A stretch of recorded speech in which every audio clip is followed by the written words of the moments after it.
আসসালামু আলাইকুম এভরিওয়ান। তো সবাই কেমন আছেন?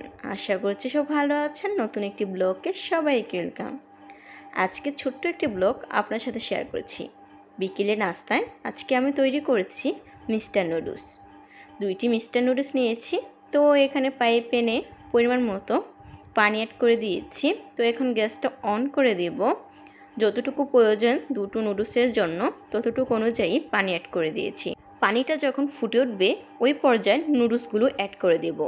এই যে ফুটে গেছে আমার পানিটা, এখন নুডলসগুলো আস্তে আস্তে অ্যাড করে দেব। তো নুডলসগুলো এখন অ্যাড করে দেব। আস্তে আস্তে নুডলসগুলো দিয়ে 5 মিনিট রাখার পর নামিয়ে নেব। নতুনভাবে আজকে রান্না করব। ছোট থাকতে যেভাবে আমি রান্না করে খেতাম আজকে নিজের হাতে ছোটোবেলার কথা মনে হয়ে গিয়েছিল। তো সেভাবে আজকে রান্না করে আপনার সাথে শেয়ার করেছি। খুবই সুস্বাদু ছিল। নতুনভাবে রান্না করেছি। কে আমার মতো রান্না করেন অবশ্যই কমেন্টস করে জানাবেন। তো এখন নামিয়ে নিব। তো উপকরণে ছিল 2টো ডিম নিয়েছি 2টো নুডলসের জন্য, পেঁয়াজ কুচি, ধনিয়া পাতা কুচি, কাঁচামরিচ, টমেটো কুচি, 2টো মশলা প্যাকেট আমি কেটে রেডি করে রেখেছি। উপকরণগুলো সবসময় উপকরণ আপনারা জানেন আমি রেডি করে রান্না করতে খুবই পছন্দ করি। তো প্যান বসিয়ে দিয়েছি। এখন পরিমাণ অনুযায়ী লিকুইড তেল অ্যাড করে দিব ডিমগুলো ভাজার জন্য।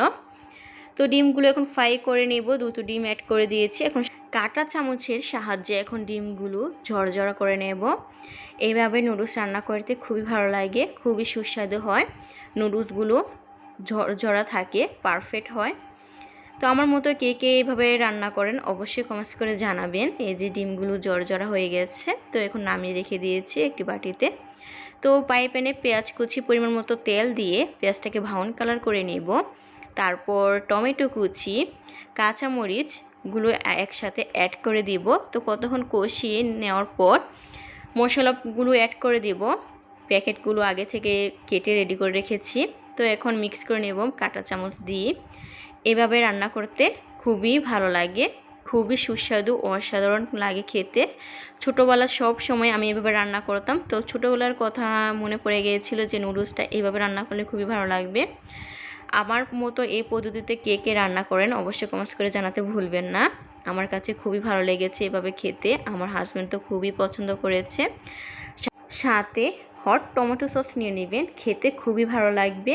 তো আমি এখন কষিয়ে নিয়েছি। টমেটো মরিচগুলো সিদ্ধ হয়ে গেছে। এই পর্যায়ে মশলাগুলো অ্যাড করে দিয়েছি। এখন আবারও কতক্ষণ কষিয়ে তারপর নুডলসগুলো আস্তে আস্তে অ্যাড করে দিব। নুডলসগুলো দেখুন কতটা পারফেক্ট জড়ো হয়েছে, খেতে অসম্ভব মজা ছিল। অবশ্যই বাসায় এভাবে ট্রাই করে দেখবেন, আপনাদের কাছে খুবই ভালো লাগবে। আমার ছোট্ট একটি ব্লগ আপনাদের কাছে কেমন লেগেছে অবশ্যই কমেন্টস করে জানাতে ভুলবেন না। এখন ডিমগুলো অ্যাড করে দিয়েছি। এখন মিক্স করে নেব। মিক্স করা ধনিয়া পাতা দিয়ে পরিবেশন করে নেব।